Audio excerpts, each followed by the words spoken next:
Hello à tous, j'espère que vous allez bien. On se retrouve aujourd'hui pour une nouvelle vidéo et aujourd'hui je voulais vous montrer mon retour de course chez Grand Frais et vous montrer aussi comment je conserve mes fruits et mes légumes pour les garder plus longtemps.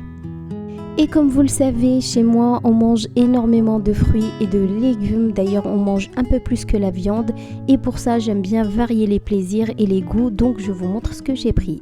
Alors ici on a 2 barquettes de fraises, j'ai pris également 2 barquettes de myrtilles et de framboises. J'ai pris également 2 pastèques coupées comme vous voyez ici, j'ai pris également 2 melons et j'ai pris 2 ananas. J'ai pris aussi des bananes, des kiwis et j'ai pris également le fruit du dragon qui m'a coûté hyper cher, mais bon, ça m'a fait plaisir de l'acheter pour une fois. J'ai pris également des abricots, des nectarines parce que j'adore ça. Et au niveau des légumes, j'ai pris des courgettes, des petites patates, j'ai pris également des poivrons, toutes les couleurs parce que j'adore varier comme je vous ai dit. J'ai pris des tomates et des épinards. J'ai pris également des carottes, des concombres, des endives, des aubergines, du chou-fleur, j'en ai pris 2 aussi. Et pour finir, j'ai pris du chou rouge, des citrons verts et jaunes et j'ai pris également des betteraves. On a l'impression qu'il y en a beaucoup, mais je vous assure qu'on est 4 à la maison. On mange, comme je vous ai dit, énormément de fruits et de légumes. Et généralement, ces courses-là, ça me tient à peine 15 jours. Et j'en ai eu pour 168 € en tout chez Grand Frais. Et pour conserver mes fruits et mes légumes, passage obligé, donc je lave tous mes fruits. Donc là, comme vous voyez, je commence par les fraises. Je les lave toujours avec du bicarbonate de soude que je laisse quelques minutes. Ensuite, je les rince et je les fais sécher avant de les mettre dans des bocaux.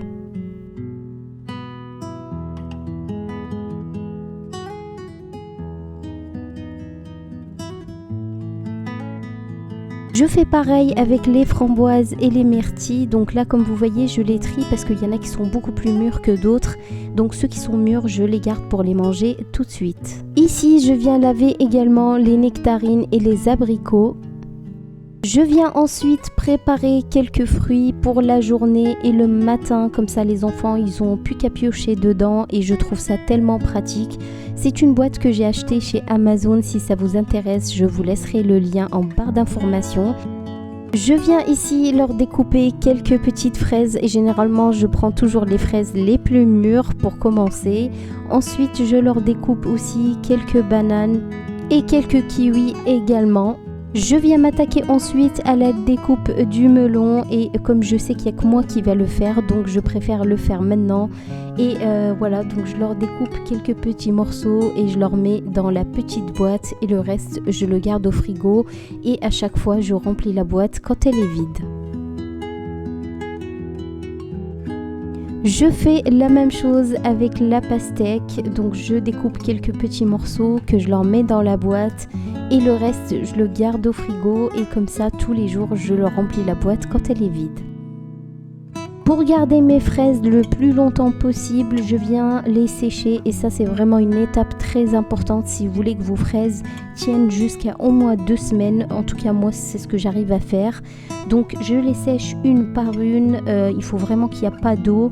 Et ensuite je viens mettre un bocal avec un papier essuie-tout au fond. Et un petit conseil, prenez plutôt des bocaux en verre qu'en plastique parce que ça conserve beaucoup mieux. Je fais exactement la même chose avec mes abricots, avec mes nectarines aussi. Je m'attaque ensuite à la découpe de mes légumes et là je commence par les carottes, donc je les divise en 3.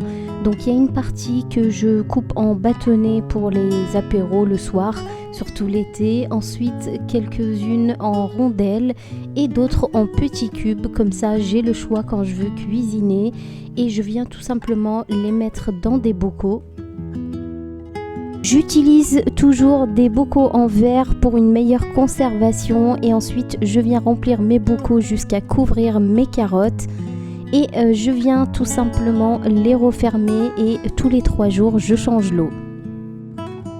Pour éviter que les concombres ramollissent au bout de 2 ou 3 jours, je vous donne ma petite technique qui marche vraiment et vous pouvez conserver vos concombres au moins 2 semaines comme je vous ai dit. Donc là, je prends tout simplement un tupperware, je mets un papier essuie-tout au fond et je les coupe et je les mets comme vous voyez sur les images.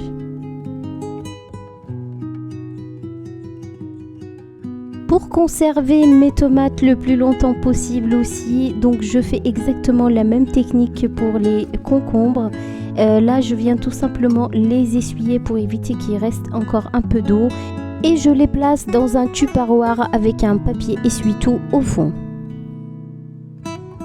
Pour conserver mes épinards, donc je fais exactement la même chose, je les place dans un tupperware avec un papier essuie-tout au fond, une fois bien lavé et essoré bien sûr.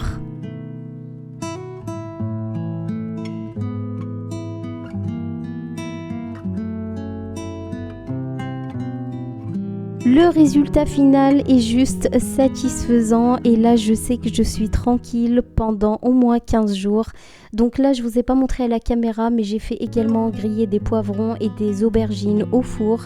Et donc je les ai placés dans des tupperwares en verre avec de l'huile d'olive pour une meilleure conservation. J'ai découpé également mes poivrons. Donc voilà, là j'en ai fait pas mal, j'en ai fait 2 bocaux pour le frigo. Et ensuite le reste je vais congeler tout simplement. Et c'est du boulot, c'est sûr sur le moment, mais après quel soulagement. Je sais que là je vais vraiment gagner du temps et éviter le gaspillage et surtout je me simplifie la vie. Je vous fais plein de bisous et je vous dis à très bientôt dans une prochaine vidéo. Bye!